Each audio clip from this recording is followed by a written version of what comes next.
Hello everyone, welcome to the channel current affairs by Ravi. और आज के इस वीडियो में हम डिस्कस करेंगे लास्ट 6 मंथ के करंट अफेयर का पार्ट नंबर 2। देखिए 2400 क्वेश्चंस की सीरीज़ हमने यहाँ पर स्टार्ट की थी, जिसमें हम टॉप मोस्ट 2400 क्वेश्चंस को डिस्कस करने वाले थे। तो उसी का आज पार्ट नंबर 2 हम डिस्कस करेंगे, जिसमें हम फर्दर 100 क्वेश्चंस को यहाँ पर डिस्कस करने वाले हैं। तो काफ़ी इंपॉर्टेंट ये वीडियो होगी आपके सभी एग्जाम के पॉइंट ऑफ व्यू से, तो इसको एंड तक ज़रूर देखना है। और जितने भी आपके पॉसिबल इंपॉर्टेंट क्वेश्चंस बनते हैं उन सभी को हमने यहाँ पर मेंशन किया हुआ है। तो शुरू करते हैं वीडियो को और डिस्कस करते हैं हमारा आज का फर्स्ट क्वेश्चन। तो देखिए फर्स्ट क्वेश्चन है, अगस्त 2024 में भारत में कितने नए रामसर साइट को जोड़ने की घोषणा की गई है? तो ध्यान रखना, अगस्त 2024 में जो नए रामसर स्थल अभी जोड़े गए हैं वो कितने जोड़े गए हैं? वो जोड़े हैं कितने? 3, दैट इज़ ऑप्शन ए। आपस में ध्यान रखिएगा।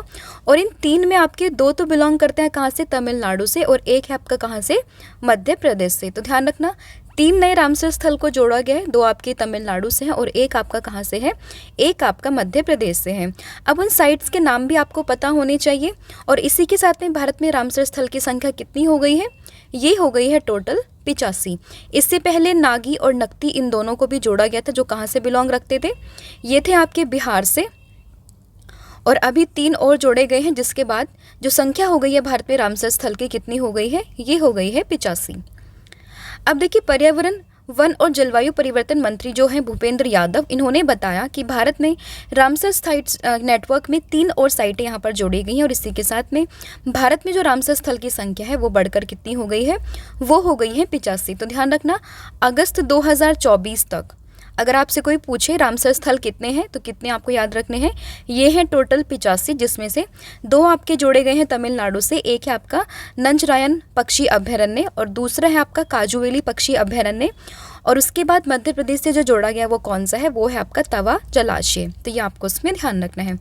अगर हम बात करें रामसर स्थल की, तो आप सभी को मालूम है इंडिया में 85 हो चुके हैं। रामसर अगर हम बात करें डे, रामसर डे या फिर आप कहें वेटलैंड डे, ये हम कब मनाते हैं? तो वेटलैंड डे की बात करें, ये हम मनाते हैं 2 फरवरी को। तो ये भी आपको उसमें ध्यान रखना है। अगला क्वेश्चन है, संयुक्त राष्ट्र में भारत के नए राजदूत के रूप में किसे नियुक्त किया गया है? तो देखिए बात करें अगर हम यूएन में भारत के नए राजदूत, तो ये कौन बने हैं? ये बन गए हैं P Harish, that is option B. इससे पहले कौन थी? पहले थी रुचिरा कंबोज। इनके रिटायरमेंट के बाद अब जो ये स्थान है वो किसने ले लिया है? वो लिया है पी हरीश ने। तो ऑप्शन बी आपको उसमें ध्यान रखना है। तो भारत के नए राजदूत कौन बने हैं यूएन में? तो ये बने हैं कौन? पी हरीश। आप इनको यहाँ पर देख सकते हैं। पहले कौन थी अगर आपसे कोई पूछे, तो पहले थी रुचिरा कंबोज, जो अभी रिटायर हुई थी। ठीक है, तो ये आपको उसमें ध्यान रखना है। तो जैसे कि यहाँ पर मेंशन है पी हरीश, जिनका पूरा नाम है पार्वथनेनी हरीश, को 14 अगस्त को न्यूयॉर्क में यूएन में भारत के अगले राजदूत के रूप में नियुक्त किया गया है। और अभी अगर हम बात करें तो वो जर्मनी में भारत के राजदूत के रूप में भी कार्यरत है।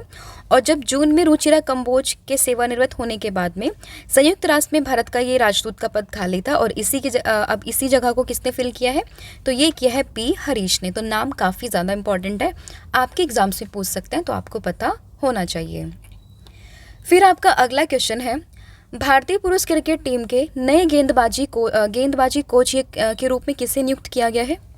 तो देखिए बात करें किस चीज़ की, भारतीय पुरुष क्रिकेट टीम में नए जो कोच बने हैं, बॉलिंग कोच, तो वो कौन बने हैं? तो ध्यान रखना, वो बने हैं Morne Morkel, that is option जो डी है वो आपको उसमें ध्यान रखना है। तो ये आप देख सकते हैं, ये है मॉर्ने मोर्कल जो बने हैं क्या? गेंदबाजी कोच बने हैं भारतीय पुरुष क्रिकेट टीम के। फिर किसी देश का अगला गृह सचिव यानी कि होम सेक्रेटरी कौन बने हैं हमारे भारत के? तो होम सेक्रेटरी या फिर गृह सचिव की बात करें तो ये कौन बने हैं? ये बने हैं Govind Mohan, that is option D.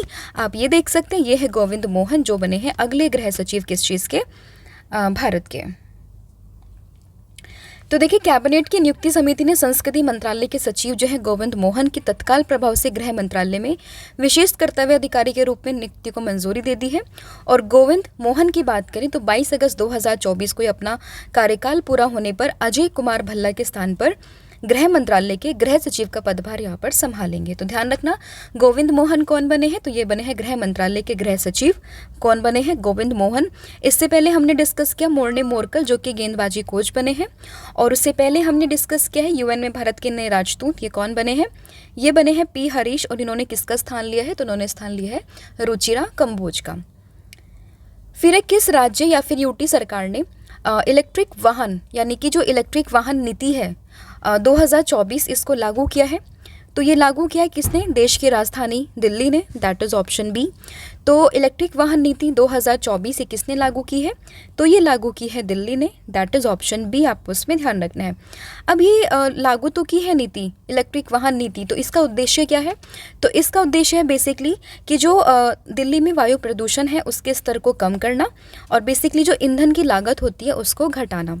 तो इलेक्ट्रिक वाहन जब आप यूज़ करोगे तो जाहिर सी बात है कि जो पेट्रोल वगैरह आप यूज़ करते हो तो उससे जो प्रदूषण निकलता है तो उससे आप काफ़ी हद तक निजात पा सकते हैं। तो दिल्ली में बेसिकली जो वायु प्रदूषण होता है उसको कम करने के लिए और ईंधन की लागत को घटाने के लिए यहाँ पर इस नीति की शुरुआत की गई है। किसने शुरू की है, तो ये की है दिल्ली सरकार ने, ये आपको उसमें ध्यान रखना है। फिर आपका अगला क्वेश्चन है, third voice of global south शिखर सम्मेलन या फिर तीसरे वॉइस ऑफ ग्लोबल साउथ शिखर सम्मेलन की बात करें तो इसकी मेजबानी किस देश ने की है।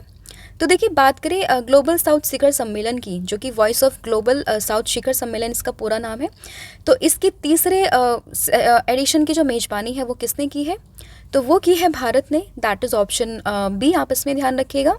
तो third voice of global south शिखर सम्मेलन होस्ट किसने किया है, तो ये किया है किसने, इंडिया ने। तो ऑप्शन जो बी है वो आप इसमें ध्यान रखिएगा।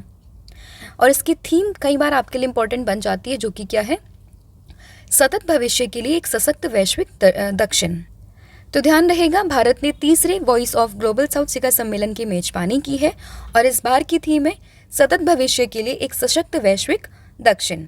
और मंत्रालय ने कहा कि पिछले 2 शिखर सम्मेलनों की तरह जो तीसरा शिखर सम्मेलन है वो भी वर्चुअल तरीके से होगा और इसे नेताओं के सत्र और मंत्री स्तरीय सत्रों के तहत आयोजित किया गया है। ठीक है, तो ध्यान रहेगा किसने होस्ट किया है, भारत ने होस्ट किया है और इसकी थीम भी आपको ध्यान रखनी है, सतत भविष्य के लिए एक सतत वैश्विक दक्षिण। फिर आपका अगला क्वेश्चन है, किस मिसाइल के जनक कहे जाने वाले RN अग्रवाल का निधन हो गया है। तो RN अग्रवाल की बात करें तो इन्हें कहा जाता था क्या, अग्नि मिसाइल के जनक। तो ऑप्शन ए आप इसमें ध्यान रखेंगे। आप इमेज में देख सकते हैं, ये है कौन, RN अग्रवाल, जिन्हें कहा जाता है क्या, अग्नि मिसाइल के जनक। तो इन्हीं का ये अभी हाल ही में निधन हुआ है। तो ध्यान रखना, ऑप्शन ए आपको इसमें ध्यान रखना है। तो देखिए, अग्नि मिसाइल के जनक और पद्म भूषण पुरस्कार से सम्मानित RN अग्रवाल का बुढ़ापे के रोगों के कारण निधन हो गया है और रामनारायण अग्रवाल इनका पूरा नाम है। एक भारतीय एरोस्पेस इंजीनियर थे जिन्हें सतत से सतह पर मार करने वाली अग्नि मिसाइलों की श्रृंखला में उनके योगदान के लिए जाना जाता है। तो आपसे कोई पूछे अगर कि अग्नि मिसाइल के जनक कौन है, तो आपको ध्यान रखना है RN अग्रवाल, और इन्हीं का ही अभी हाल ही में निधन हो गया है। पूरे नाम की बात करें तो वो क्या है, तो वो है रामनारायण अग्रवाल। फिर आपका अगला क्वेश्चन है, जम्मू कश्मीर के नए DGP ये कौन बने हैं। तो काफ़ी इंपॉर्टेंट क्वेश्चन ये बन जाता है क्योंकि जो अभी नए DGP बने हैं वो पर्सनालिटी काफ़ी इंपॉर्टेंट है। तो ध्यान रखना, जम्मू कश्मीर के नए DGP ये कौन बने हैं, तो ये बने हैं नलिन प्रभात, दैट इज़ ऑप्शन जो ए है वो आपको इसमें ध्यान रखना है। आप देख सकते हैं, ये है नलिन प्रभात जो कि बने हैं जम्मू कश्मीर के नए DGP, that is option A. तो देखिए, IPS अधिकारी है नलिन प्रभात, ये 1 अक्टूबर से जम्मू कश्मीर के नए DGP होंगे, ये आपको इसमें ध्यान रखना है। और ये इसलिए इंपॉर्टेंट हो जाते हैं क्योंकि ये वर्तमान में NSG के महानिदेशक भी हैं। ठीक है, तो और ये 1 अक्टूबर से क्या बन जाएंगे, ये अक्टूबर से जम्मू कश्मीर के नए DGP बन जाएंगे। फिर आपका अगला क्वेश्चन है, राष्ट्रपति द्रौपदी मुर्मू ने किस देश में अंतर्राष्ट्रीय शिक्षा सम्मेलन को संबोधित किया है। तो देखिए, अगर हम बात करें किस चीज़ की, अंतर्राष्ट्रीय शिक्षा सम्मेलन की, तो यानी कि इंटरनेशनल एजुकेशन कॉन्फ्रेंस की, तो प्रेसिडेंट जो है द्रौपदी मुर्मू, इन्होंने किस कंट्री में इसको एड्रेस किया है। तो ध्यान रखना, ये एड्रेस किया इन्होंने न्यूजीलैंड में, दैट इज़ ऑप्शन जो ए है, सॉरी सी है, वो आपको इसमें ध्यान रखना है। देखिए, हम जानते हैं कि जो द्रौपदी मुर्मू जी हैं वो अभी रिसेंटली 3 देशों के यात्रा पर गई थी, जिसमें कि शामिल था फिजी, ईस्ट तिमोर और साथ ही में न्यूजीलैंड, ठीक है। और फिजी और ईस्ट तिमोर का जो इन्हें हाईएस्ट सिविलियन ऑर्डर है वो इन्हें अभी दिया जा चुका है, वो हमने डिस्कस भी किया था इससे पहले वाली क्लास में। और अभी जो बात करें न्यूजीलैंड की, तो न्यूजीलैंड में इन्होंने किस चीज़ को संबोधित किया है, तो वहाँ पर इन्होंने संबोधित किया है अंतर्राष्ट्रीय शिक्षा सम्मेलन को, तो ये आप इसमें ध्यान रखेंगे। तो देख सकते हैं ये है हमारे देश की प्रेसिडेंट द्रौपदी मुर्मू और इन्होंने ही होस्ट किया है अंतर्राष्ट्रीय शिक्षा सम्मेलन, कहाँ पर, न्यूजीलैंड में। तो जैसे कि यहाँ पे मेंशन है, और इन्होंने न्यूजीलैंड की शिक्षा प्रणाली की समावेशिता और नवाचार की प्रशंसा भी की है, और इस वर्ष भारत को इस सम्मेलन में सम्मानित देश के रूप में भी चुना गया है, ये भी आप इसमें ध्यान रखिएगा। फिर आपका अगला क्वेश्चन है, भारत में विभाजन विभाषिका दिवस या फिर स्मृति दिवस ये हम कब मनाते हैं। तो पार्टीशन हॉरर मेमोरियल डे की अगर हम बात करें तो ये हम कब मनाते हैं, ये हम हर साल 14 अगस्त को मनाते हैं, दैट इज़ ऑप्शन ए, आप इसमें ध्यान रखिएगा। देखिए 15 अगस्त को हम इंडिपेंडेंस डे अपना बनाते हैं, उससे एक दिन पहले हम बनाते हैं पार्टीशन हॉरर मेमोरियल डे, और 14 अगस्त को ही पाकिस्तान भी अपना इंडिपेंडेंस डे मनाता है। तो ध्यान रखना कि पाकिस्तान का इंडिपेंडेंस डे कब होता है, 14 अगस्त को। अपने प्यारे देश भारत का कब होता है, ये होता है 15 अगस्त को, और 14 अगस्त को ही हम क्या सेलिब्रेट करते हैं, विभाजन विभीषिका स्मृति दिवस, यानी कि पार्टीशन हॉरर मेमोरियल डे। तो इसमें ऑप्शन जो ए है वो आपको इसमें ध्यान रखना है। तो देखिए भारत में जो विभाजन विभीषिका स्मृति दिवस है वो हर साल हम मनाते हैं 14 अगस्त को, और ये दिन उन लोगों को या फिर उन लोगों की याद में हम मनाते हैं जो कि 1947 में भारत के विभाजन के दौरान में विस्थापन का दर्द जिन्होंने झेला था। तो जैसे हम सभी जानते हैं कि जब पार्टीशन हुआ था तो कुछ लोग पाकिस्तान की तरफ गए थे, कुछ लोग अपने इंडिया में रह गए थे, तो उसी दौरान कुछ लोगों की यहाँ पे क्षति हुई थी, काफ़ी लोगों ने अपना बलिदान दिया था, तो उन लोगों की याद में हम बेसिकली इस दिवस को यहाँ पर मनाते हैं। कब मनाते हैं, 14 अगस्त को, तो ये आपको उसमें ध्यान रखना है। फिर आपका अगला क्वेश्चन है, किस राज्य के पूर्व मुख्यमंत्री साल सिंह मराक का निधन हो गया है। तो देखिए साल सिंह मराक की बात करें तो ये पूर्व मुख्यमंत्री थे किस राज्य के, तो ये संबंधित थे कहाँ से, मेघालय से, दैट इज ऑप्शन जो डी है वो आप इसमें ध्यान रखिएगा। तो ये देख सकते हैं आप, ये है साल सिंह मरेक जिनका अभी हाल ही में निधन हुआ, और ये मेघालय के पूर्व मुख्यमंत्री थे। तो ऑप्शन डी आप इसमें ध्यान रखिएगा। तो देखिए मेघालय के पूर्व मुख्यमंत्री साल सिंह मारेक का 82 वर्ष की आयु में निधन हो गया है, और इनका निधन कहाँ पर हुआ है, तुरा सिविल अस्पताल में इनका निधन हुआ है। और 1993 यानी कि 1993 में 5 वर्ष का कार्यकाल पूरा करने और 1998 में 12 दिन के लिए ये बेसिकली मुख्यमंत्री रहे थे कहाँ के, मेघालय के। तो ये भी आपको उसमें ध्यान रखना है। फिर एक किस महाद्वीप में एम पॉक्स, जिसको हम मंकी पॉक्स के नाम से भी जानते हैं, उसका सार्वजनिक स्वास्थ्य आपातकाल यहाँ पर घोषित कर दिया, तो किस महाद्वीप में ये हुआ है। तो देखिए बेसिकली जो आपने देखा होगा जब भी कभी इमरजेंसी लगती है, मोस्ट ऑफ द केसेस में ये कहाँ पर लगती है, तो ये आपको देखने के लिए मिलती है अफ्रीका कॉन्टिनेंट में, क्योंकि काफ़ी ज़्यादा भुखमरी आपको वहाँ पर देखने के लिए मिलती है, काफ़ी ज़्यादा डिसीज़ भी वहीं से स्प्रेड होती है। तो जो एम पॉक्स की जो घटना है जिसकी वजह से सार्वजनिक स्वास्थ्य आपातकाल की घोषणा की गई है, तो वो किस महाद्वीप में की गई है, तो वो हुई है आपकी अफ्रीका में। तो ऑप्शन जो सी है वो आप इसमें ध्यान रखिएगा। तो अफ्रीका कॉन्टिनेंट है जहाँ पर एमपॉक्स की वजह से एक पब्लिक हेल्थ इमरजेंसी वहाँ पर डिक्लेयर कर दी गई है। तो ऑप्शन सी आपको उसमें ध्यान रखना है। तो जैसे कि यहाँ पर मेंशन है, और अगर हम बात करें किस चीज़ की, एमपॉक्स की, तो ये बीमारी निकट संपर्क से फैलती है और इसके लक्षण त्वचा पर चकत्ते या फिर फ्लू जैसी समस्याएं उत्पन्न होती है। जब भी ऐसा होता है तो आप डॉक्टर को चेकअप कराएं। मतलब यहाँ पर तो अब ये नहीं है, मैं अफ्रीका की बात कर रही हूँ, तो उस तरीके से क्या होता है कि वो लोग वहाँ पर फिर ट्रीटमेंट होता है। हालाँकि अभी तो वहाँ पर इमरजेंसी घोषित कर दी है, यानी कि कंडीशन काफ़ी वहाँ पर ख़राब हो चुकी है। फिर भारतीय वायुसेना ने किस देश के लिए उदार शक्ति अभ्यास में भाग लिया है। तो उदार शक्ति अभ्यास काफ़ी इंपॉर्टेंट हो जाता है, तो भारतीय वायुसेना ने किस देश के साथ में इस चीज़ को किया है।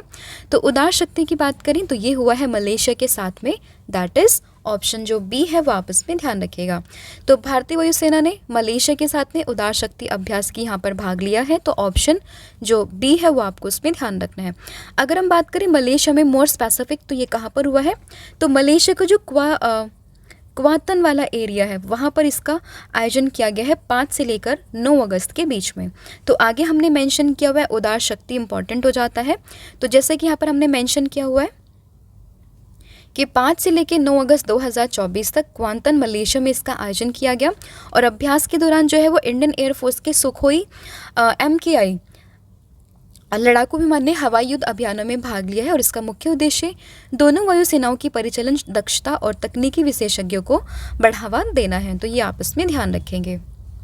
फिर आपका अगला क्वेश्चन है, भारत की 78वीं स्वतंत्रता दिवस जो कि हम कब मनाते हैं, 15 अगस्त को हम मनाते हैं, तो उसकी विषय वस्तु या फिर आपका थीम ये क्या थी? तो इस बार की थीम थी विकसित भारत, दैट इज़ ऑप्शन जो ए है वो आपको उसमें ध्यान रखना है। तो 78वें स्वतंत्रता दिवस की थीम क्या है? तो ये है आपकी विकसित भारत, दैट इज़ ऑप्शन ए आपको उसमें ध्यान रखना है। फिर आपका अगला क्वेश्चन है, भारत ने मुनाल उपग्रह, तो काफ़ी इंपॉर्टेंट है, मुनाल उपग्रह जब भी आएगा तो आप किससे रिलेट करेंगे? एन से आपको ध्यान रखना है, नेपाल को, दैट इज ऑप्शन जो ए है वो आपको इसमें ध्यान रखना है। तो भारत ने मुनाल उपग्रह के प्रक्षेपण पर किस देश के साथ में सहयोग किया है?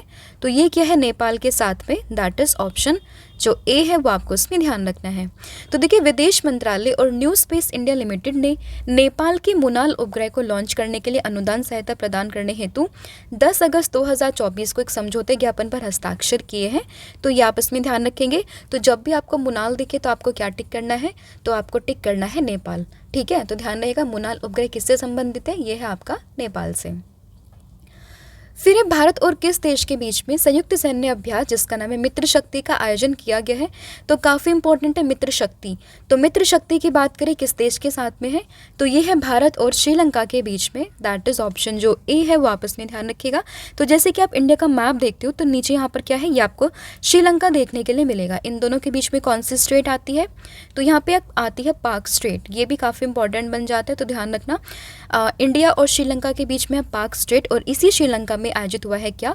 मित्र शक्ति का, मतलब मित्र शक्ति का जो आयोजन है वो भारत और श्रीलंका के बीच में होता है। तो ऑप्शन जो ए है वो आप इसमें ध्यान रखिएगा। और ये कहाँ पर हुआ है इस बार? ये इसका 10वां एडिशन था, जो कि आर्मी ट्रेनिंग स्कूल जो है श्रीलंका में, वहीं पर इसका आयोजन किया गया है, ठीक है। तो ध्यान रखिएगा, ये यहाँ पर मेंशन किया हुआ है, 10th इसका एडिशन है और ये मदुरै ओया में श्रीलंका के आर्मी ट्रेनिंग स्कूल में इसकी शुरुआत हुई है। तो ये आपको इसमें ध्यान रखना है, जिसका उद्देश्य क्या है? अर्धशहरी वातावरण में आतंकवाद का मुकाबला करने पर ध्यान केंद्रित करते हुए संयुक्त सैन्य क्षमताओं को बढ़ावा देना है। फिर आपका अगला क्वेश्चन है, NIRF 2024 में कौन सा संस्थान यहाँ पर टॉप पर रहा है? अगर हम बात करें NIRF 2024 की, तो इसमें जो संस्थान यहाँ पर टॉप पर रहा है वो कौन सा है? वो है आपका IIT Madras, that is option जो बी है वो आप इसमें ध्यान रखेंगे। तो IIT मद्रास जो है वो इस बार की NIRF जो रैंकिंग होती है आपकी, नेशनल इंस्टीट्यूशनल रैंकिंग फ्रेमवर्क, उसमें टॉप पर रहा है। तो ऑप्शन जो बी है वो आप इसमें ध्यान रखेंगे। और अगर हम बात करें इंजीनियरिंग कैटेगरी में तो IIT मद्रास है, प्रबंधन यानी कि मैनेजमेंट की बात करें तो IIM अहमदाबाद है, और अगर हम बात करें चिकित्सा श्रेणी में तो टॉप पर कौन सी इंस्टीट्यूशन रहा है? तो ये रहा है आपका एम्स दिल्ली। फिर आपका अगला क्वेश्चन है, 77वें लोकार्नो फिल्म महोत्सव में किस भारतीय अभिनेता को लाइफ टाइम अचीवमेंट पुरस्कार से सम्मानित किया गया है? तो लाइफ टाइम अचीवमेंट पुरस्कार की बात करें तो ये सम्मानित किसे किया गया है? तो ये किए गए हैं Shahrukh Khan, that is option जो ए है वो आप इसमें ध्यान रखिएगा। और इस पुरस्कार से सम्मानित होने वाले ये पहले भारतीय अभिनेता बन गए हैं, तो इसलिए भी क्वेश्चन काफ़ी इंपॉर्टेंट हो जाता है। तो ध्यान रखना, 77वें लोकार्नो फिल्म फेस्टिवल में जो सम्मानित हुए हैं कौन से अभिनेता हुए हैं? तो ये हुए हैं Shahrukh Khan, that is option ए। फिर जुलाई 2024 में ICC men's player of the month का पुरस्कार एक किस खिलाड़ी ने जीता है? तो ये जीता है गस एटकिंसन ने, दैट इज़ ऑप्शन जो बी है वो आप इसमें ध्यान रखिएगा। तो जुलाई 2024 में ICC men's player of the month ये किसे मिला है? तो ये मिला है गस एटकिंसन को। तो ऑप्शन जो सी है वो आप इसमें ध्यान रखिएगा। और ये एक इंग्लिश क्रिकेटर है, मतलब ये ब्रिटेन से हैं, इंग्लैंड से हैं, ठीक है। तो ये आप इसमें ध्यान रखिएगा। अब ये तो है मेंस कैटेगरी में। अगर हम विमेंस कैटेगरी की बात करें तो इस बार का जो player of the month award है किसे मिला है 2024 में? तो ये मिला है चमारी अट्टापट्टू को, जो कि श्रीलंका से बिलोंग रखती हैं। तो ध्यान रखना, ये इनकी इमेज है। तो जुलाई 2024 में जो women's player of the month मिली है वो किन्हें मिला है? अट्टापट्टू को। कहाँ से बिलोंग करती है? ये करती है श्रीलंका से। फिर आपका अगला क्वेश्चन है, अंतर्राष्ट्रीय युवा दिवस हर साल हम कब मनाते हैं? तो अंतर्राष्ट्रीय युवा दिवस की बात करें तो ये हम मनाते हैं कब? ये मनाते हैं 12 अगस्त को, दैट इज़ ऑप्शन जो ए है वो आपस में ध्यान रखिएगा। तो अंतर्राष्ट्रीय युवा दिवस हम मनाते हैं 12 अगस्त को। वहीं अगर हम बात करें राष्ट्रीय युवा दिवस की तो वो हम कब मनाते हैं? तो राष्ट्रीय युवा दिवस की बात करें तो ये हर साल हम मनाते हैं तो ये हम मनाते हैं 12 जनवरी को स्वामी विवेकानंद के जन्म दिवस पर। ठीक है, तो ध्यान रखना। अंतर्राष्ट्रीय युवा दिवस की बात करें तो 12 अगस्त, वहीं राष्ट्रीय युवा दिवस की बात करें तो 12 जनवरी। तो ये आप देख सकते हैं, और इस बार 12 अगस्त को ये मनाया गया है, और ये दिवस बेसिकली युवाओं के महत्वपूर्ण योगदान और उनके मुद्दों पर ध्यान केंद्रित करने के लिए मनाया जाता है। इसकी शुरुआत ये हुई थी साल 2000 में, तो ये भी आपको उसमें ध्यान रखना है। फिर आपका अगला क्वेश्चन है, बांग्लादेश हिंसा के कारण भारत के किस राज्य में नाइट कर्फ्यू लगाया गया है? तो अगर हम बात करिए, हम सभी जानते हैं कि जो हमारा पड़ोसी मुल्क है बांग्लादेश, तो उसमें अभी काफ़ी हिंसा का माहौल बना हुआ है, जिसके कारण जो वहाँ की प्रधानमंत्री थी शेख हसीना, उन्होंने भी अपने पद से रिज़ाइन कर दिया था। तो उस हिंसा के कारण ही इंडिया के किस राज्य में नाइट कर्फ्यू यहाँ पर लगाया गया? तो ध्यान रखना, ये लगा है कहाँ पर? ये लगा है मणिपुर में। दैट इज़ ऑप्शन जो ए है वो आपस में ध्यान रखिएगा। तो बांग्लादेश में हिंसा के कारण किस राज्य में नाइट कर्फ्यू लगा है? तो ये लगा है मणिपुर में। मणिपुर के कुछ डिस्ट्रिक्ट है जहाँ पर ये नाइट कर्फ्यू लगाया गया है। तो देखिए, जो मणिपुर के सीमावर्ती जिले हैं जैसे कि फैजरावल और जिरीबाम, उसी में ही रात्रि कर्फ्यू यहाँ पर लगाया गया, जिसका मकसद क्या है? अवैध अर्जन को रोकना और सुरक्षा को सुनिश्चित करना। तो ये भी आप इसमें ध्यान रखिएगा। फिर यंग भारत ओलंपियाड का शुभारंभ ये कहाँ पर हुआ है? तो यंग भारत ओलंपियाड की बात करें, इसका शुभारंभ ये हुआ है कहाँ पर? तो ध्यान रखना, ये हुआ है आपका, तो अगर हम बात करें यंग भारत ओलंपियाड का शुभारंभ, तो ये हुआ है उत्तर प्रदेश के बिजनौर में। दैट इज़ ऑप्शन जो ए है वापस में ध्यान रखिएगा। तो उत्तर प्रदेश के बिजनौर में बिजनौर जो जिला है उसी में 2 अगस्त को यंग भारत ओलंपियाड का शुभारंभ यहाँ पर किया गया है, और ये एक राष्ट्रीय स्तर प्रतियोगिता है जो छात्रों में शैक्षिक और मानसिक विकास को प्रोत्साहित करने के उद्देश्य से आयोजित की गई है। तो ध्यान रखना, यंग भारत ओलंपियाड का शुभारंभ कहाँ हुआ है? उत्तर प्रदेश के बिजनौर में। तो ये आपस में ध्यान रखिएगा। फिर ISS मिशन के लिए प्राथमिक गगन यात्री के रूप में किसे चुना गया है? तो ये चुना गया है किसको? तो ये चुने गए हैं Shubhanshu Shukla. That is option A. तो ISS मिशन के लिए जो प्राथमिक गगन यात्री है कौन है? तो वो है आपके Shubhanshu Shukla. That is option ए, और आप इनको इमेज में देख सकते हैं। देखिए, इससे पहले 4 गगन यात्री का नाम अनाउंसमेंट किया गया था, तो उसी में जो प्राथमिक गगन यात्री बने हैं वो कौन बने हैं? वो बने हैं Shubhanshu Shukla. That is option ए। और इसके अलावा जो बैकअप गगन यात्री की बात करें तो वो कौन बने हैं? तो वो बने हैं प्रशांत बालकृष्णन नायर। तो ये भी आपस में ध्यान रखिएगा। फिर किस राज्य ने मुख्यमंत्री मैया सम्मान योजना की शुरुआत की है? तो मुख्यमंत्री मैया सम्मान योजना की अगर हम बात करें तो इसकी शुरुआत ये की है झारखंड राज्य ने। तो ऑप्शन जो सी है वो आपस में ध्यान रखिएगा। तो जो झारखंड है उसी ने ही मुख्यमंत्री मैया सम्मान योजना की शुरुआत यहाँ पर की गई है, तो आपस में ध्यान रखिएगा। अब इस सम्मान में है क्या, इस योजना में क्या है? तो मुख्यमंत्री मैया सम्मान योजना को पहले झारखंड बहन बेटी स्वावलंबन प्रोत्साहन योजना के रूप में हम जानते थे, जिसका उद्देश्य है राज्य की महिलाओं को आर्थिक रूप से मजबूत बनाकर उन्हें सशक्त बनाना है। और इस योजना का उद्देश्य क्या रहेगा? महिलाओं को वित्तीय सहायता प्रदान करके उनकी शिक्षा, स्वास्थ्य और पोषण के स्तर में सुधार करना है। तो ध्यान रहेगा, मैया सम्मान योजना कहाँ पर है? तो यह है आपका झारखंड में। हालांकि झारखंड की पहले से ही योजना थी, बस उसका नाम हमने चेंज कर दिया है। पहले किस नाम से हम इसको जानते थे? इसको हम जानते थे झारखंड बहन बेटी स्वावलंबन प्रोत्साहन योजना। और इसके तहत क्या होगा? जो महिलाएं हैं उनको वित्तीय सहायता यहाँ पर प्रदान की जाएगी। फिर आपका अगला क्वेश्चन है, विश्व स्तनपान सप्ताह हर साल हम कब मनाते हैं?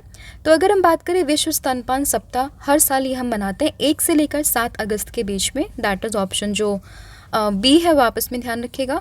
तो वर्ल्ड ब्रेस्ट फीडिंग वीक की है 1 से 7 अगस्त के बीच में। तो ऑप्शन बी आपस में ध्यान रखिएगा। और इसमें क्या होता है? तो विश्व स्तनपान सप्ताह की अगर हम बात करें तो ये हर साल बच्चों के लिए नियमित स्तनपान को जोर देने के लिए मनाया जाता है। नवजात शिशु के स्वस्थ विकास और विकास के लिए बेसिकली ये स्तनपान अत्यंत महत्वपूर्ण है। तो उसी के इम्पॉर्टेंस के लिए, उसका क्या महत्व है, उस चीज़ के बारे में जागरूकता फैलाने के लिए इस दिवस को यहाँ पर मनाया जाता है। फिर आपका अगला क्वेश्चन है कि फिडे इंडिया जोन के अध्यक्ष ये कौन चुने गए हैं? तो फिडे इंडिया जोन के अध्यक्ष की अगर हम बात करें तो ये चुने गए हैं Sanjay Kapoor. That is option जो सी है वापस में ध्यान रखिएगा। और इमेज में आप देख सकते हैं ये है कौन? संजय कपूर, जो कि बने हैं फिडे इंडिया जोन के अध्यक्ष। दैट इज़ ऑप्शन जो सी है वापस में ध्यान रखिएगा। फिर है ओलंपिक 2024 टेनिस स्पर्धा में गोल्ड जीतने वाले सबसे उम्रदराज खिलाड़ी कौन बने हैं? तो ओलंपिक 2024 में टेनिस स्पर्धा में गोल्ड जीतने वाले सबसे उम्रदराज खिलाड़ी ये कौन बने हैं? तो ये बन गए हैं नोवाक जोकोविच, दैट इज ऑप्शन जो सी है, वापस में ध्यान रखिएगा। तो देखिए, जब भी जो पेरिस ओलंपिक आपके हुए हैं 2024 में, तो उसी में एक स्पर्धा में इन्होंने गोल्ड मेडल यहाँ पर जीता है और सबसे ज़्यादा यानी कि सबसे उम्रदराज खिलाड़ी ये बन गए हैं। नाम है इनका क्या? नोवाक जोकोविच। तो ऑप्शन सी आप इसमें ध्यान रखिएगा। और इन्होंने इतिहास यहाँ पर रच दिया है। और इन्होंने फाइनल में किसको हराया? तो इन्होंने हराया किसको? कार्लोस अल्कराज को। तो ये भी आपस में ध्यान रखिएगा। फिर है मुक्केबाजी में भारत के सबसे कम उम्र के ओलंपिक रेफरी कौन बने हैं? तो भारत के सबसे कम उम्र के जो ओलंपिक रेफरी बने हैं मुक्केबाजी में, उनका नाम है Sai Ashok, that is option C. और आपसे क्वेश्चन इस तरीके से भी फ्रेम कर सकते हैं कि साई अशोक अभी हाल ही में चर्चा में थे, तो वो किस खेल से संबंधित हैं? तो ध्यान रखना किससे हैं, तो वो है मुक्केबाजी से। तो ऑप्शन जो सी है वो आपस में ध्यान रखिएगा। फिर यूनेस्को की विश्व विरासत सूची में ऐतिहासिक जो मुक़द्दम है तो उसी को शामिल किया गया और इसी के साथ में ये इंडिया का 43rd नंबर का यूनेस्को वर्ल्ड हेरिटेज साइट में ऐड हुआ है। तो ध्यान रखना कि ये किस स्टेट में है, तो इसका संबंध है आपका असम से, दैट इज़ ऑप्शन सी, आप इसमें ध्यान रखिएगा। तो अभी जो यूनेस्को की वर्ल्ड हेरिटेज मीटिंग हुई थी न्यू दिल्ली में, तो उसी में ही इसको शामिल किया गया है लिस्ट में। और अभी एट प्रेजेंट अगर हम बात करें अगस्त 2024 तक, तो इंडिया में कितने यूनेस्को की साइट्स हो चुकी हैं? तो वो हो चुकी है 43। और 43 नंबर का कौन सा है? तो वो है आपका मुक़द्दम।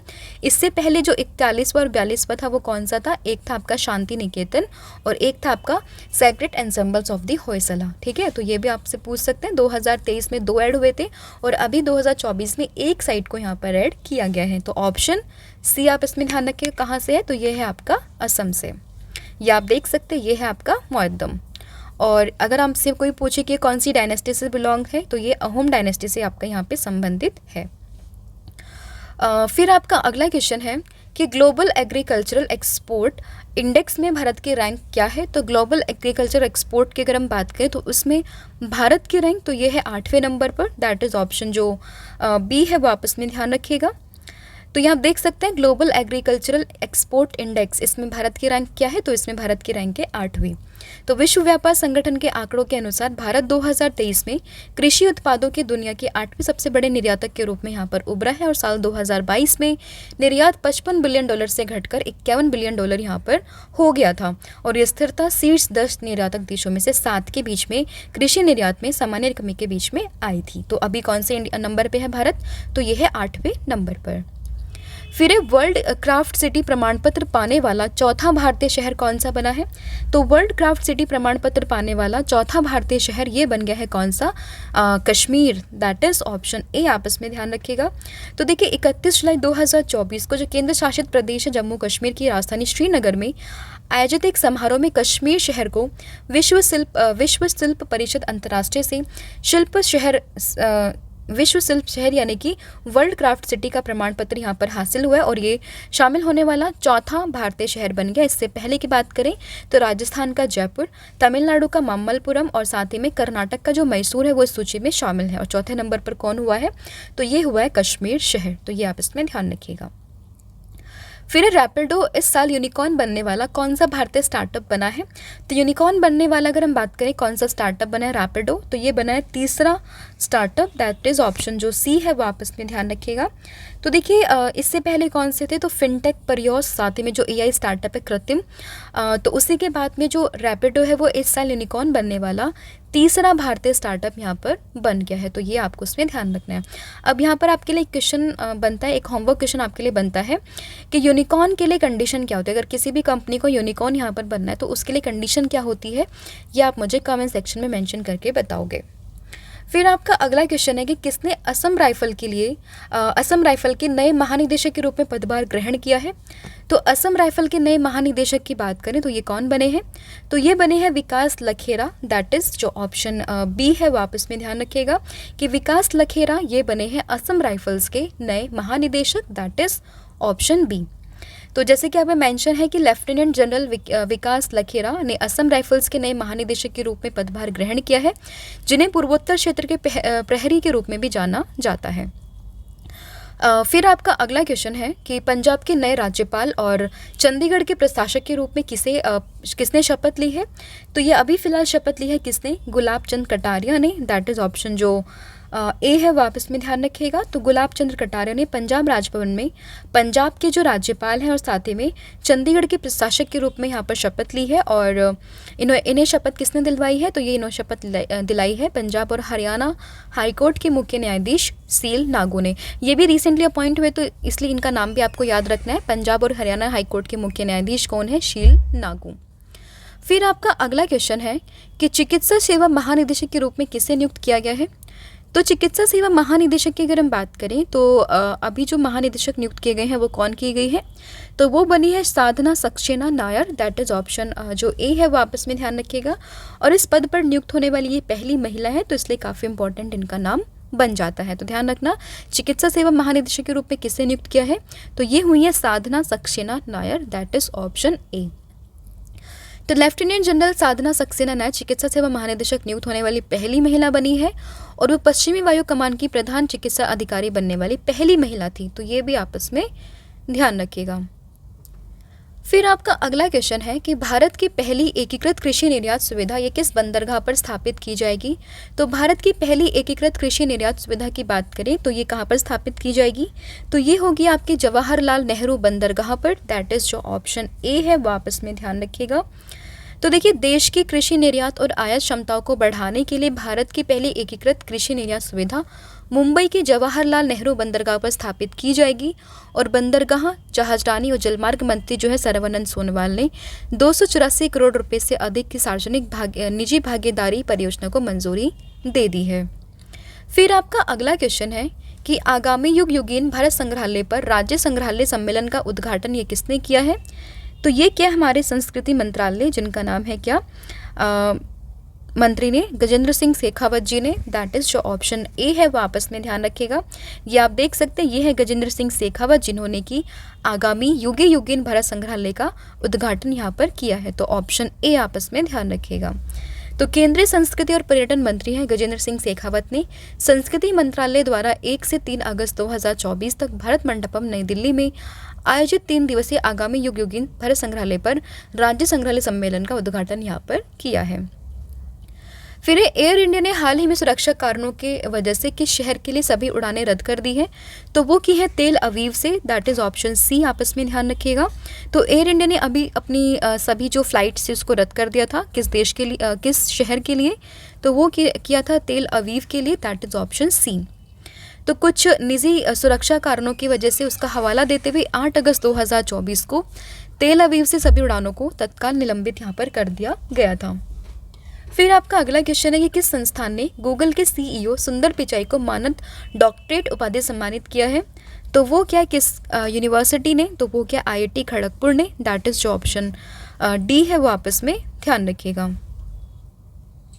फिर विदेश मंत्री एस जयशंकर ने किस देश में महात्मा गांधी की प्रतिमा का अनावरण किया है?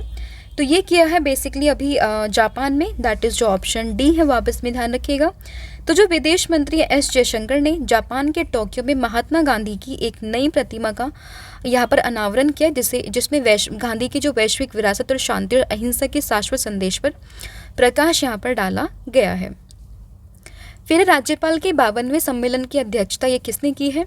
तो राज्यपाल के 52वें सम्मेलन की अध्यक्षता ये की है किसने? तो ये की है द्रौपदी मुर्मू जी ने। दैट इज़ ऑप्शन जो बी है वापस में ध्यान रखिएगा। तो अगस्त 2024 को नई दिल्ली में राष्ट्रपति भवन में राज्यपाल के 52वें सम्मेलन की अध्यक्षता किसने की है? हमारे देश की राष्ट्रपति द्रौपदी मुर्मू जी ने। इससे पहले जो 51वां सम्मेलन था 2021 में, उसकी मेज़बानी किसने की थी? तो उस समय के जो राष्ट्रपति थे रामनाथ कोविंद, तो उन्होंने इसकी यहाँ पर मेज़बानी की थी। और ये पहली बार था जब राष्ट्रपति द्रौपदी मुर्मू ने इन सम्मेलन की यहाँ पर अध्यक्षता की है। फिर चौथा राष्ट्रीय हिंदी विज्ञान सम्मेलन 2024 ये कहाँ पर आयोजित किया गया है? तो ये हुआ है आपका भोपाल में। तो ऑप्शन ए आप इसमें ध्यान रखिएगा। तो राष्ट्रीय हिंदी विज्ञान सम्मेलन का चौथा संस्करण 30 से लेकर 31 जुलाई 2024 को मध्य प्रदेश की राजधानी भोपाल में आयोजित किया गया है। और इसका जो मुख्य उद्देश्य है वो शोधकर्ताओं को हिंदी में अपने काम को प्रस्तुत करने और चर्चा करने के लिए एक मंच प्रदान करना, यही इसका बेसिकली यहाँ पर उद्देश्य है। फिर एक कामास टाइफून वाहन किस देश के द्वारा विकसित किया गया है और जिसे आईटीबीपी पर शामिल किया जाएगा? तो ये बेसिकली विकसित किया है रशिया ने, दैट इज़ ऑप्शन जो ए है, वापस में ध्यान रखिएगा। तो आईटीबीपी को एलएसी के लिए रूसी कामाज टाइफून वाहन मिलेगा और आईटीबीपी ने चंडीगढ़ में अपनी परिवहन बटालियन में दुर्यज टाइफून वाहन को सफलतापूर्वक प्रदर्शन और परीक्षण भी यहाँ पर किया है। तो कामाज टाइफून की बात करें तो किस देश से निर्मित है, तो ये है आपका रशिया से। फिर अंतर्राष्ट्रीय स्पर्धा में ओलंपिक चैंपियन सुई सुसाकी को हराने वाला पहला पहलवान ये कौन बना है, तो ये बनी है Vinesh Phogat, that is option ए। हालांकि पेरिस ओलंपिक में इन्हें डिस्क्वालीफाई कर दिया गया था इनके वेट की वजह से। तो अभी अगर आपसे कोई पूछे कि इन्होंने किस पहलवान को हराने वाली पहली भारतीय बनी थी, तो वो उनका नाम था यूई सुसाकी, और अगर बात करें कौन थी तो वो थे विनेश फोगाट। तो ये आपको उसमें ध्यान रखना है। तो देखिए विनेश फोगाट की बात करें तो राउंड ऑफ 16 में जो विश्व के नंबर 1 और गत चैंपियन रही जापान की यूई सुसाकी को उन्होंने हराया है। तो ये आप उसमें ध्यान रखिएगा। फिर नोबेल विजेता मोहम्मद यूनुस को किस देश की अंतरिम सरकार का नेता यहाँ पर चुना गया, तो जैसे कि मैंने आपसे मेंशन किया था कि बांग्लादेश की वजह से हमारे जो सीमावर्ती ज़िले हैं मणिपुर राज्य के, तो वहाँ पर नाइट कर्फ्यू लगाया गया है। तो वहाँ पे प्रॉब्लम चल रही है बांग्लादेश में, तो उसी की वजह से जो वहाँ की प्रधानमंत्री थी तो उन्होंने बेसिकली रिज़ाइन किया। तो वहाँ पर जो अभी अंतरिम सरकार के नेता चुने गए हैं तो वो कौन चुने गए हैं, तो वो चुने गए हैं मोहम्मद यूनुस। तो ध्यान रखना ऑप्शन सी आपको उसमें ध्यान रखना है। फिर आपदा जोखिम प्रबंधन पर समझौते ज्ञापन पर हस्ताक्षर करने वाला पहला राज्य, तो ये बना है Nagaland, that is option B. तो जो आपका डिज़ास्टर रिस्क मैनेजमेंट है तो उसी के लिए एमओयू साइन करने वाला पहला जो स्टेट बना है वो बना है आपका Nagaland, that is option B. तो ये पहला भारतीय राज्य भी बन गया है जिसने एसआईबी जनरल इंश्योरेंस के साथ में समझौते ज्ञापन पर हस्ताक्षर किए और आपदा जोखिम हस्तांतरण पैरामेट्रिक बीमा समाधान को भी अपनाया है। ये बेसिकली 3 साल के लिए यहाँ पर प्रभावी होगा, जिसका उद्देश्य चरम घटनाओं से होने वाले वित्तीय नुकसान को कम करना और महत्वपूर्ण बुनियादी ढांचों को सुरक्षित करना है। फिर आपका अगला क्वेश्चन है 10वां राष्ट्रीय हथकरघा दिवस ये कब मनाया गया है, तो अगर हम बात करें 10वां राष्ट्रीय हथकरघा दिवस तो ये मनाया गया है 7 अगस्त को, दैट इज़ ऑप्शन सी। और इसी दिन हम क्या मनाते हैं, इसी दिन हम राष्ट्रीय जैवलिन थ्रो या फिर आप कह सकते हैं भाला फेंक दिवस भी हम मनाते हैं। तो जैवलिन थ्रो डे या फिर भाला फेंक दिवस डे भी हम इसी दिन मनाते हैं, तो ये भी आपको उसमें ध्यान रखना है। तो राष्ट्रीय हैंडलूम दिवस या फिर अगर हम कहें राष्ट्रीय हथकरघा दिवस कब मनाते हैं, 7 अगस्त को, तो ये आपके लिए इम्पॉर्टेंट हो जाता है। और ये दिवस बेसिकली भारत में बुनाई समुदाय और भारत के सामाजिक आर्थिक विकास में उनके अमूल्य योगदान को स्वीकार करने और सम्मान देने के लिए मनाया जाता है। फिर आपका अगला क्वेश्चन है कि दक्षिण अफ्रीकी लीग SA20 में शामिल होने वाले पहले भारतीय खिलाड़ी कौन बने हैं, तो ये बने हैं Dinesh Karthik, that is option D. आप इसमें ध्यान रखिएगा। और दिनेश कार्तिक ने अभी संन्यास ले लिया था क्रिकेट के फॉर्मेट से, आपको ध्यान रखना है। और इसके अलावा अगर हम बात करें किस चीज़ की, तो ये अभी जो है RCB के मेंटर भी यहाँ पर बनाए गए हैं। तो बैटिंग मेंटर की अगर बात करें कौन बने हैं, तो ये दिनेश कार्तिक ही बने हैं। तो ध्यान रखना दक्षिण अफ्रीकी लीग SA20 में शामिल होने वाले पहले भारतीय खिलाड़ी बने हैं कौन, दिनेश कार्तिक। फिर एक किस देश ने स्टारलिंक का मुकाबला करने के लिए पहला जासूसी उपग्रह नेटवर्क समूह ये लॉन्च किया है, तो स्टारलिंक का मुकाबला करने के लिए जो पहला जासूसी उपग्रह नेटवर्क है ये लॉन्च किया किसने, चाइना ने, दैट इज़ ऑप्शन बी। तो देखिए जासूसी का कार्य किसका होता है, जापानी करते हैं मोस्ट ऑफ द टाइम। तो आप इस तरीके से रिलेट करके याद रखेंगे कि जासूसी उपग्रह नेटवर्क किसने लॉन्च किया है, तो ये किया है चाइना ने, दैट इज़ ऑप्शन जो बी है वो आपस में ध्यान रखिएगा।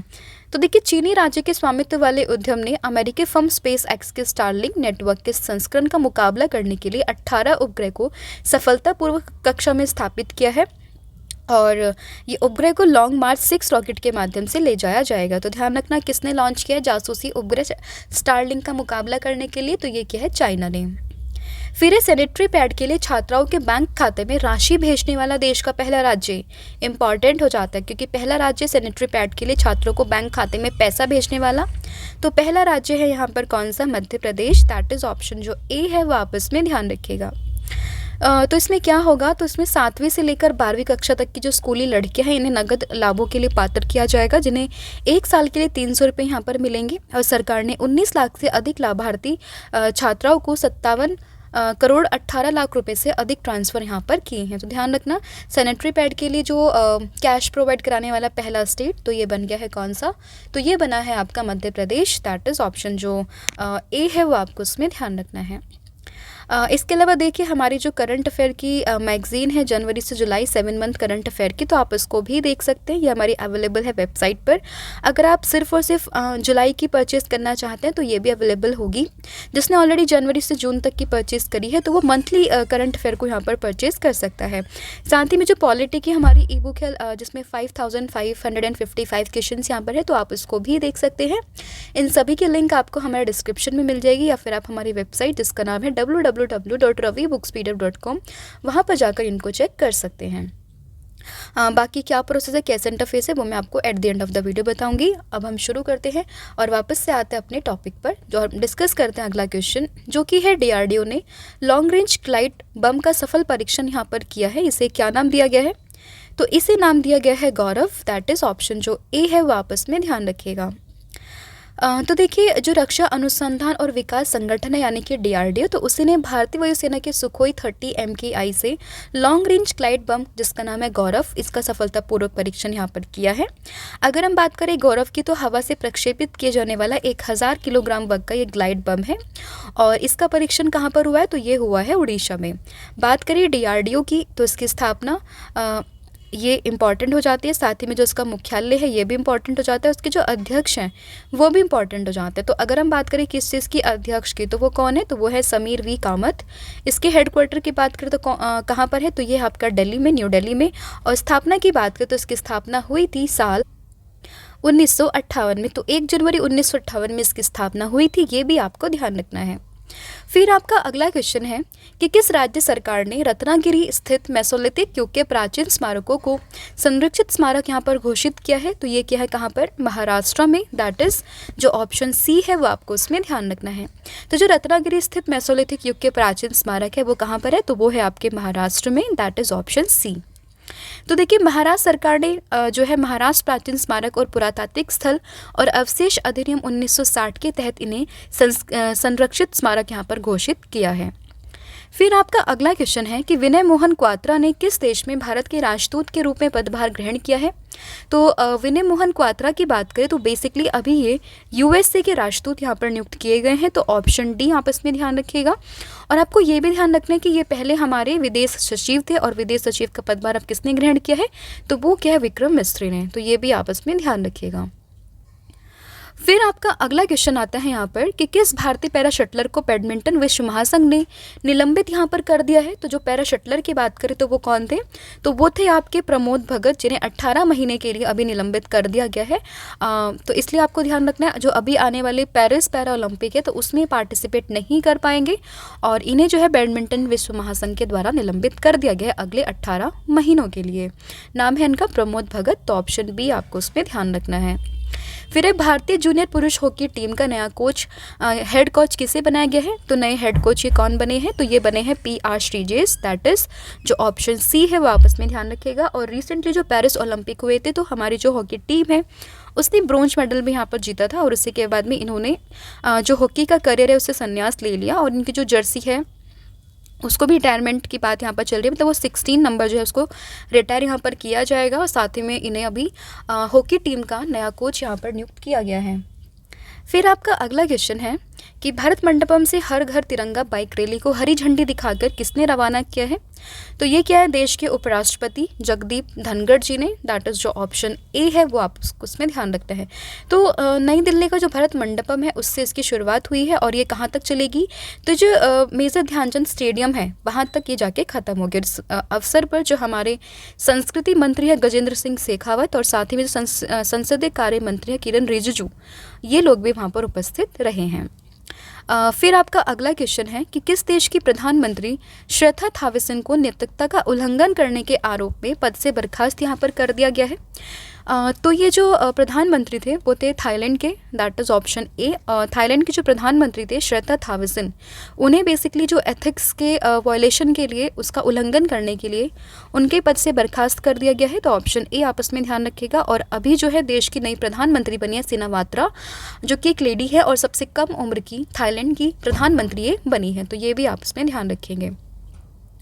और बेसिकली इन्हें बर्खास्त क्यों किया गया था? तो इन्होंने बेसिकली एक मंत्री थे जिनका नाम था पिचित चुएनबाम, तो जो कि जेल की सज़ा काट चुके थे, तो उन्हें उन्होंने इन्होंने उनको नियुक्त किया था। तो इसी चीज़ में बेसिकली एक नैतिकता का उल्लंघन यहाँ पर हुआ था। तो जिसके बाद कोर्ट के फैसले के अकॉर्डिंग जो प्रधानमंत्री थे वहाँ के, उन्हें उनके पद से इस्तीफ़ा देना पड़ा था। फिर आपका अगला क्वेश्चन है कि पेरिस ओलंपिक 2024 में किस देश ने सर्वाधिक मेडल जीते हैं। तो पेरिस ओलंपिक 2024 में अगर सबसे ज़्यादा मेडल की बात करें तो ये जीते हैं यूएसए ने, दैट इज़ जो ऑप्शन ए है वो आपस में ध्यान रखिएगा, जिसमें 40 इसने गोल्ड जीते हैं, 44 इसने सिल्वर मेडल जीते हैं और 42 इसने ब्रोंज मेडल यहाँ पर जीते हैं। टोटल 126 मेडल यूएसए ने जीते हैं। दूसरे नंबर पर आता है चाइना जिसने कुल 91 मेडल यहाँ पर जीते हैं, और फिर आता है आपका जापान जिसने कुल मिलाकर 45 मेडल यहाँ पर जीते हैं। तो ध्यान रखिएगा, फर्स्ट पे है आपका USA, then China and then आपका जापान।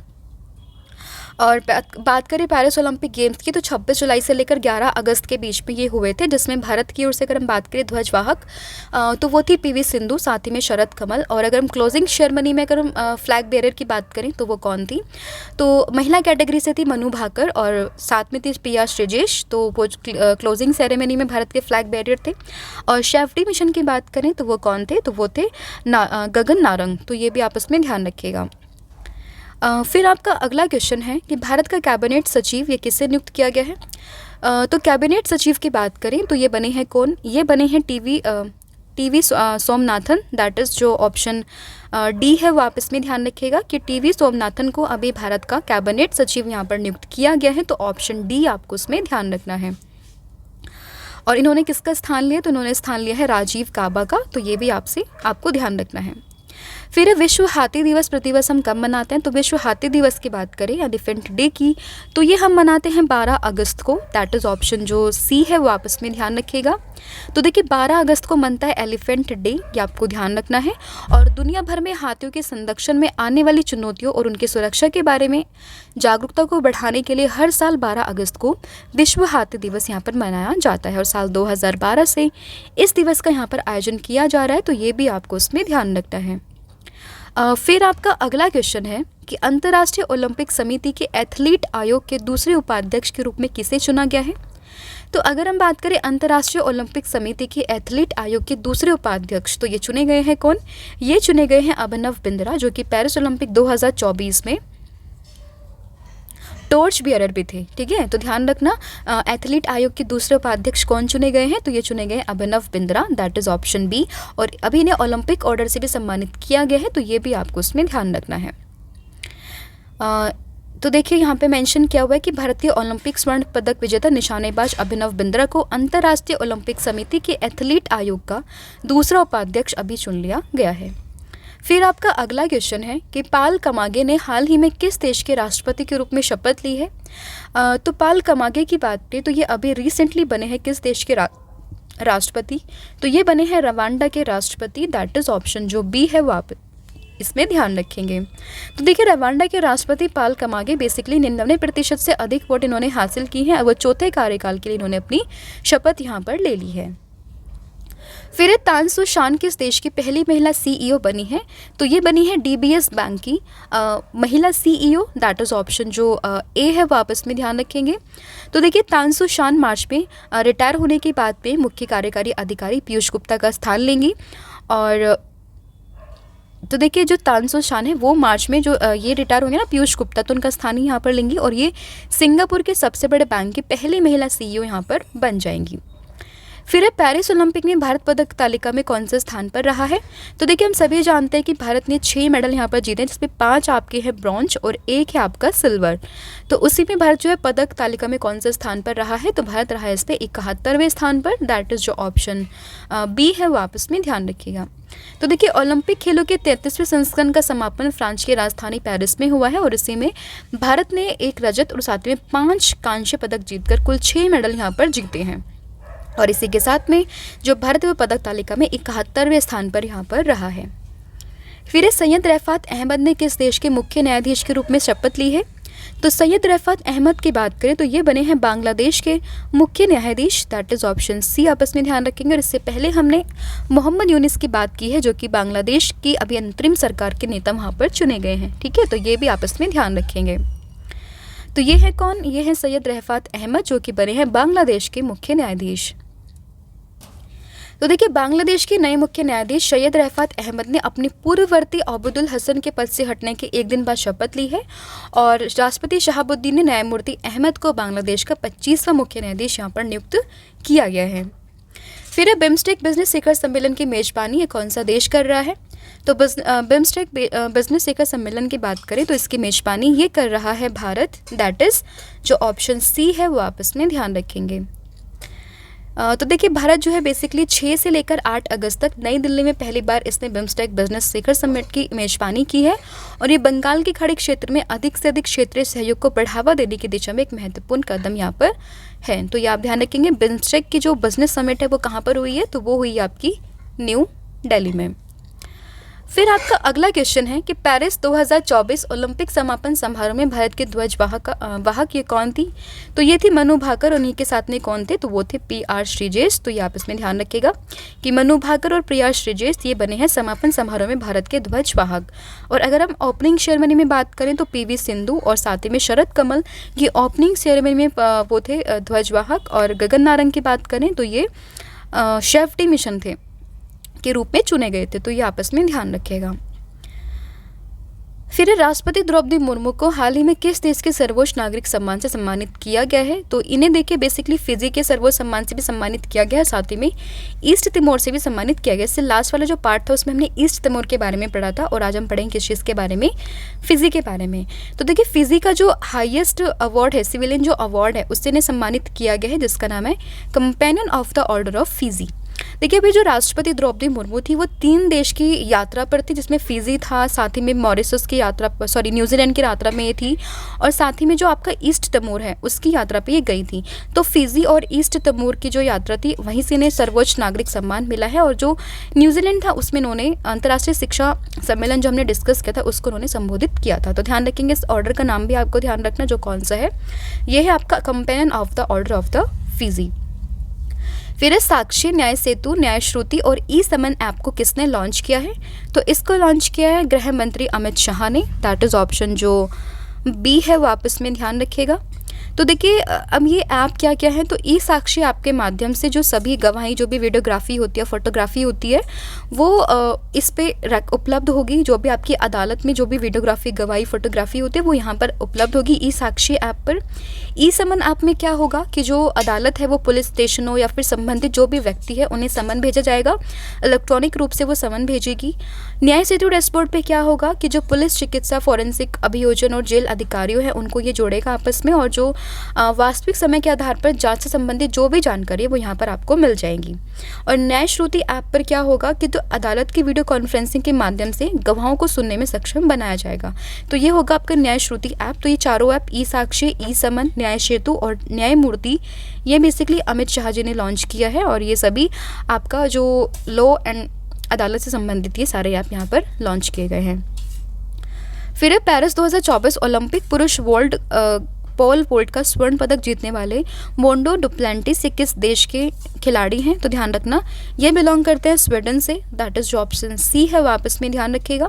तो स्वीडन के मोंडो डुप्लेंटिस ने पेरिस में पुरुष ओलंपिक पोल वोल्ट का स्वर्ण पदक यहाँ पर जीता है। तो आपसे पूछ सकते हैं, और डुप्लेंटिस ने न केवल ओलंपिक रिकॉर्ड यहाँ पर तोड़ा है बल्कि अपना खिताब बरकरार रखते हुए ये एक नया विश्व रिकॉर्ड भी इन्होंने यहाँ पर बनाया है।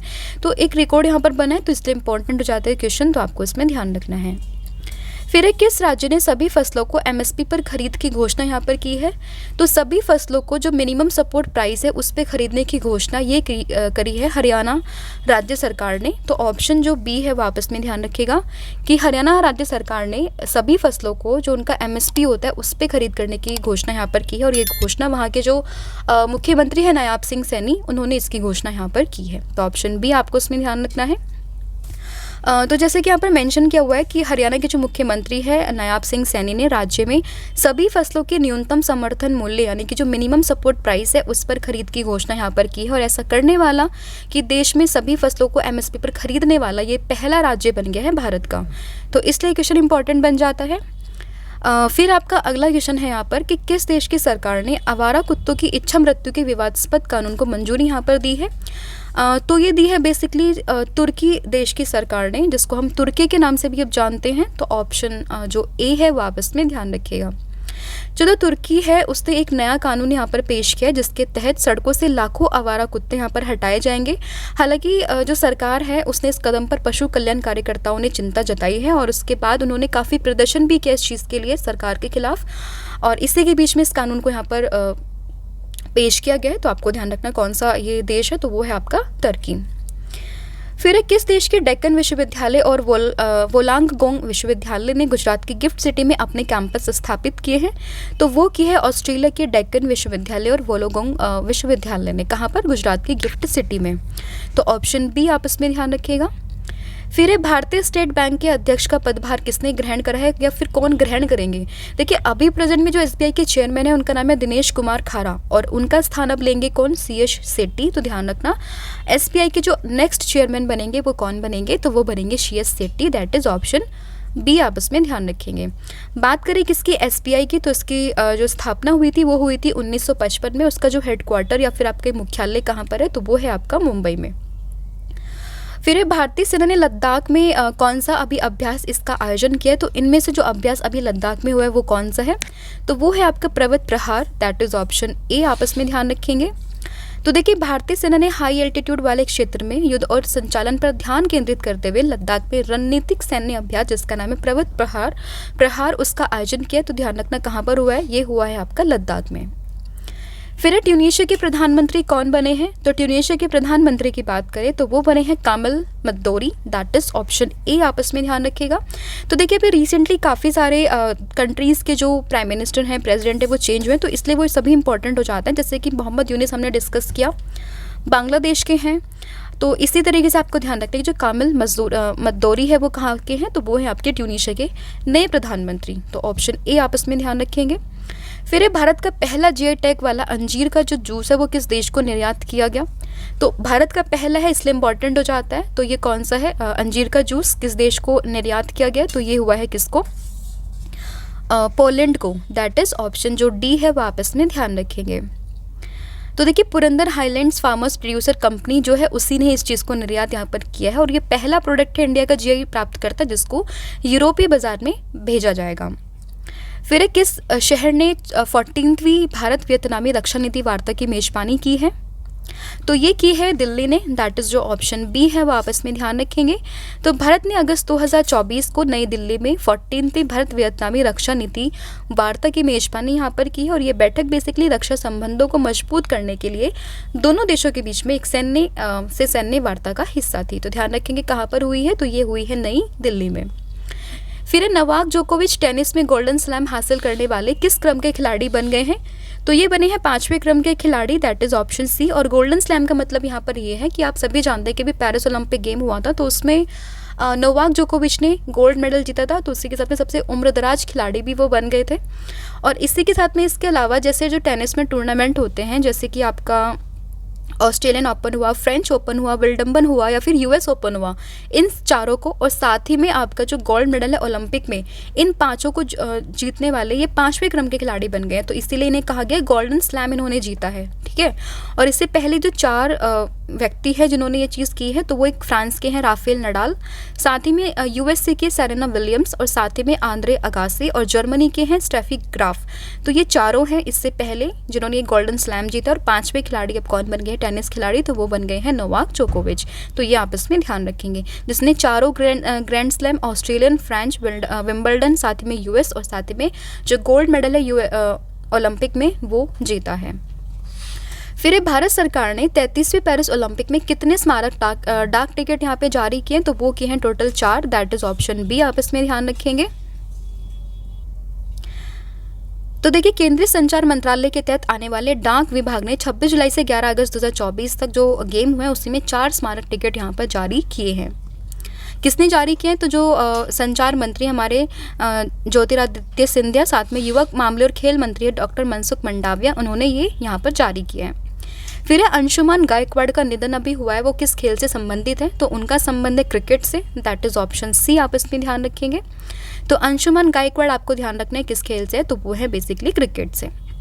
फिर किस पूर्व सैनिक के लिए किसने पूर्व सैनिकों के लिए ई सेहत टेली कंसल्टेंसी यहाँ पर शुरू की है? तो सैनिक से संबंधित आप ध्यान रखेंगे रक्षा, और रक्षा मंत्रालय के रक्षा मंत्री कौन है? तो वो है कौन? राजनाथ सिंह, तो इन्होंने ही इसको अभी शुरू किया है। तो आपको ध्यान रखना है किस चीज़ के लिए, तो ये आपका भारतीय सेना के लिए, दैट इज ऑप्शन ए आप इसमें ध्यान रखिएगा। तो देखिए भूतपूर्व सैनिक अंशदायी स्वास्थ्य योजना ने 30 जुलाई 2024 को इसकी शुरुआत यहाँ पर की है, ई सेहत की, जिसकी फुल फॉर्म है ई स्वास्थ्य सेहत और टेली परामर्श मॉड्यूल। फिर बहुराष्ट्रीय हवाई अभ्यास तरंग शक्ति 2024 की मेजबानी कौन सा देश यहाँ पर कर रहा है, तो ये कर रहा है भारत, दैट इज ऑप्शन जो ए है वो आप इसमें ध्यान रखेंगे। तो ये जो अभ्यास है वो बेसिकली 6 से लेकर 14 अगस्त के बीच में तमिलनाडु के सुलार में हुआ है, और इसका दूसरा फेज होगा 29 अगस्त से 14 सितंबर के बीच में जोधपुर में। तो ठीक है, ध्यान रखें कौन सा देश कर रहा है, तो ये कर रहा है यहाँ पर भारत। फिर किस देश की नौसेना दिवस परेड में भारतीय युद्धपोत INS तबर शामिल यहाँ पर हुआ है, तो वो हुआ है रशिया, दैट इज ऑप्शन जो बी है वो आप इसमें ध्यान रखेंगे। तो देखिए भारतीय नौसैनिकों ने 28 जुलाई को रूस के 328वीं नेवी डे परेड में हिस्सा लिया, और उसी में राष्ट्रपति व्लादिमीर पुतिन ने भारतीय नौसैनिकों से सलामी ली है, और भारत की तरफ से नेवी डे परेड में युद्धपोत INS तबर यहाँ पर शामिल हुआ है। फिर किस देश के सादो द्वीप सोने की खदानों को यूनेस्को विरासत में शामिल किया गया है, तो ये है बेसिकली जापान से, दैट इज ऑप्शन जो सी है वापस में ध्यान रखेंगे। फिर आपका अगला क्वेश्चन है कि किस शहर में पहली बार इंडिया हाउस का उद्घाटन हुआ है, तो इंडिया हाउस का उद्घाटन ये हुआ है पेरिस में, दैट इज ऑप्शन बी आप इसमें ध्यान रखेंगे। और इसका जो उद्घाटन है वो बेसिकली IOC के जो सदस्य हैं नेता अंबानी ने, उन्होंने इस चीज़ के मौके पर वो उपस्थित थी, ये आपको इसमें ध्यान रखना है। फिर जय शाह के बाद में ACC के अगले अध्यक्ष कौन होंगे, तो वो होंगे Mohsin Naqvi, that is option जो डी है वो आप इसमें ध्यान रखेंगे।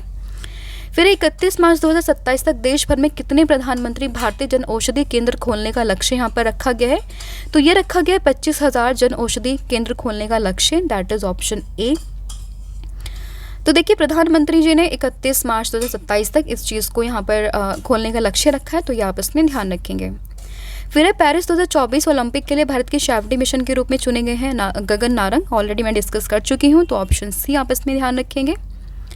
फिर Tata power solar system limited ने घर घर सोलर पहल किस राज्य में शुरू की है, तो वो की है यूपी में, दैट इज ऑप्शन सी आप इसमें ध्यान रखेंगे। तो देखिए Tata power solar system limited ने यूपी में घर घर सोलर पहल की शुरुआत की, जिसका उद्देश्य हर घर को सौर समाधान के माध्यम से स्वच्छ ऊर्जा यहाँ पर प्रदान करना है। फिर है order of Saint Andrew the apostle, ये किसे व्लादिमीर पुतिन के द्वारा प्रदान किया गया है, तो ये ऑर्डर दिया गया किसे, ये दिया गया नरेंद्र मोदी को, दैट इज ऑप्शन ए आप इसमें ध्यान रखेंगे। और ये रशिया का हाईएस्ट सिविलियन अवार्ड है, तो ये भी आपको ध्यान रखना है। फिर भारतीय पुरुष क्रिकेट टीम के मुख्य कोच के रूप में किसे नियुक्त किया गया है, तो ये नियुक्त हुए हैं कौन, ये हुए हैं गौतम गंभीर, दैट इज ऑप्शन ए आप इसमें ध्यान रखेंगे। और पहले कौन थे, तो पहले थे राहुल द्रविड़, तो इन्होंने उन्हीं का ही स्थान यहाँ पर लिया है। फिर राष्ट्रीय क्षय रोग उन्मूलन कार्यक्रम के लिए प्रधान सलाहकार के रूप में किसे चुना गया है, तो ये चुनेंगे Soumya Swaminathan, that is option A. तो राष्ट्रीय क्षय रोग उन्मूलन कार्यक्रम के प्रधान सलाहकार बनी है कौन, सौम्या स्वामीनाथन। फिर आपका अगला क्वेश्चन है कि 22वें भारत रूस वार्षिक शिखर सम्मेलन का आयोजन किस शहर में हुआ है, तो ये हुआ है मॉस्को में, दैट इज ऑप्शन जो बी है वो आप इसमें ध्यान रखेंगे। फिर आपका अगला क्वेश्चन है कि पुरुष एशियन बिलियर्ड्स चैंपियनशिप का खिताब भी किसने जीता है, तो ये जीता है किसने, ध्रुव सितवाला ने, दैट इज ऑप्शन जो ए है वो आप इसमें ध्यान रखना है। तो पुरुष एशियन बिलियर्ड्स चैंपियनशिप का खिताब किसने जीता है, तो ये जीता है ध्रुव सितवाला ने। और इन्होंने बेसिकली सऊदी अरब के रियाद में 2024 में ये खिताब यहाँ पर जीता, किसको हराकर, पंकज आडवाणी को हराकर। फिर भारत सरकार के द्वारा प्रोजेक्ट पारी की शुरुआत की कहाँ पर हुई है या फिर किसने लॉन्च किया, तो ये लॉन्च किया नई दिल्ली ने। तो जैसे कि आप सभी जानते हैं कि अभी यूनेस्को की वर्ल्ड हेरिटेज कमेटी मीटिंग हुई थी दिल्ली में, तो इसीलिए उस दिल्ली को सजाने के लिए एक प्रोजेक्ट को लॉन्च किया गया जिसका नाम था प्रोजेक्ट पारी। तो ऑप्शन ए इसमें आपको ध्यान रखना है। तो पारी की फुल फॉर्म है पब्लिक आर्ट ऑफ इंडिया, ये भी आपसे पूछ सकते हैं, तो आपको ध्यान रखना है। फिर जुलाई 2024 में प्लास्टिक रिसाइकलिंग और स्थिरता पर वैश्विक सम्मेलन ये कहाँ पर हुआ है, तो ये हुआ है आपका न्यू दिल्ली में, दैट इज ऑप्शन जो बी है वो आप इसमें ध्यान रखेंगे। तो देखिए प्लास्टिक रिसाइकलिंग और स्थिरता पर 4 दिवसीय वैश्विक सम्मेलन ये 7 जुलाई 2024 को नई दिल्ली में हुआ, ये आपको ध्यान रखना है। और इसका जो बेसिकली लक्ष्य है वो भारत सरकार ने देश में पर्यावरणीय स्थिरता को मजबूत करने के लिए 2070 तक शून्य अपशिष्ट लक्ष्य हासिल करने का लक्ष्य यहाँ पर रखा है। फिर है किस कंपनी की चेयरपर्सन रोशनी नादर मल्होत्रा को फ्रांस का सर्वोच्च नागरिक सम्मान सम्मानित किया गया है? तो यह है बेसिकली HCL की चेयरपर्सन, तो ऑप्शन सी। और इन्हें अभी जो फ्रांस का सर्वोच्च नागरिक सम्मान है उससे सम्मानित किया गया। इसके अलावा अभी most influential personality of India की बात करें तो वुमेन कैटेगरी में टॉप पर कौन रही है? तो वो भी नादर मल्होत्रा ही यहाँ पर रही है। और फ्रांस का जो सर्वोच्च नागरिक सम्मान है वो कौन सा है? तो वो है आपका सेवेलियर डी ला लीजन डू हिनोर, यानी कि knight of the legion of honour. तो ये आप इसमें ध्यान रखेंगे। फिर हज समिति के लिए नोडल मंत्रालय के रूप में किसे नामित किया गया है? तो हज समिति के लिए जो नोडल मंत्रालय है वो नामित किया गया किसको? अल्पसंख्यक मंत्रालय को। दैट इज़ ऑप्शन जो ए है वो आप इसमें ध्यान रखेंगे। पहले जो ये चीज़ थी वो विदेश मंत्रालय के पास थी, लेकिन अब ये चली गई किसके पास में? माइनॉरिटी मिनिस्ट्री के पास में। तो ऑप्शन ए आप इसमें ध्यान रखेंगे। तो जैसे कि यहाँ पे मेंशन किया हुआ है कि किरण रिजिजू के नेतृत्व में अल्पसंख्यक मामलों के जो मंत्रालय हैं उसने हज समिति के लिए नोडल मंत्रालय के रूप में इसको शामिल किया गया है, जो कि विदेश मंत्रालय का कार्यभार संभालेंगे। फिर LIC के प्रबंध निदेशक और मुख्य कार्यकारी अधिकारी ये कौन बने हैं? तो ये बने हैं Siddharth Mohanty. That is option ए आप इसमें ध्यान रखेंगे। तो ये आप देख सकते हैं ये है सिद्धार्थ मोहंती जो कि बने हैं LIC के प्रबंध निदेशक और मुख्य कार्यकारी अधिकारी। हालांकि इनका टेन्योर यहाँ पे बढ़ा दिया गया, या फिर आप कह सकते हैं कि एक बार फिर से इनको नियुक्त किया गया है। LIC की स्थापना की बात करें तो 1956 में इसकी स्थापना हुई, जिसका मुख्यालय आपको मुंबई में देखने के लिए मिल जाएगा। तो ये थे आपके top most 100 question of last 6 month. तो ये आपके 2400 की सीरीज़ का पार्ट 2 है, जिसमें हमने अगले 100 क्वेश्चन को हमने यहाँ पर डिस्कस किया है। जल्दी इसका पार्ट 3 आएगा, जिसमें हम नेक्स्ट 100 क्वेश्चन को यहाँ पर डिस्कस करेंगे। सभी क्वेश्चन काफ़ी इंपॉर्टेंट है आपके एग्जाम के पॉइंट ऑफ व्यू से, तो उनको आपको ज़रूर से देखना है। बाकी जो क्वेश्चन मैंने आपसे पूछे तो उनका आंसर आप मुझे कमेंट करके दोगे। अब टर्न आता है टेस्ट का, तो जिसमें हम आपसे 2 क्वेश्चन पूछेंगे जिनका आंसर आपने कमेंट करके बताना है। तो फर्स्ट क्वेश्चन है आपका कि UN में भारत के नए राजदूत कौन बने हैं, इसका आंसर बताना है। और दूसरा क्वेश्चन है आपके लिए कि किसे देश का अगला गृह सचिव यहाँ पर नियुक्त किया गया है, तो इसका आंसर भी आप मुझे कमेंट करके बताओगे। इसके अलावा देखिए PDF में आपको ऑलरेडी बता चुकी हूँ, आप इसको परचेज़ कर सकते हैं। लिंक आपको डिस्क्रिप्शन में अवेलेबल हो जाएगा, या फिर हमारी वेबसाइट जिसका नाम है www.ravibookspdf.com, आप वहाँ पर विजिट कर सकते हैं। इसके अलावा जो हमारा टेलीग्राम है आप उसको ज्वाइन कीजिएगा, करंट अफेयर्स बाय रवि, जहाँ पर आपको डेली करंट अफेयर की PDF साथ ही में सभी लिंक अवेलेबल हो जाएगी। प्ले स्टोर से आप ऐप को इंस्टॉल कर सकते हैं रवि स्टडी GK, जहाँ पर आपको करंट अफेयर के क्विजेस साथ में काफ़ी सारी ई-बुक्स की लिंक और करंट अफेयर की नोटिफिकेशन वो सभी वहाँ पर अवेलेबल हो जाएगी। और जो वेबसाइट की लिंक मैंने आपको बताई है तो उसका लिंक आपको डिस्क्रिप्शन में अवेलेबल हो जाएगा। और आप उसका जो इंटरफेस है वो कुछ इस तरीके से दिखेगा, जहाँ पर आपको सभी ई-बुक्स की जो PDF है उनकी लिंक वहाँ पर आपको अवेलेबल करा दी जाएगी। तो ये सभी इन्फॉर्मेशन थी आप सभी के लिए। वीडियो कैसी लगेगी कमेंट सेक्शन में ज़रूर बताएं, और इसका जल्दी ही नेक्स्ट पार्ट हम लेके आएंगे, जिसमें हम नेक्स्ट 100 क्वेश्चन को यहाँ पर डिस्कस करने वाले हैं। तो आज के लिए इतने हैं। Thank you so much. Have a good day.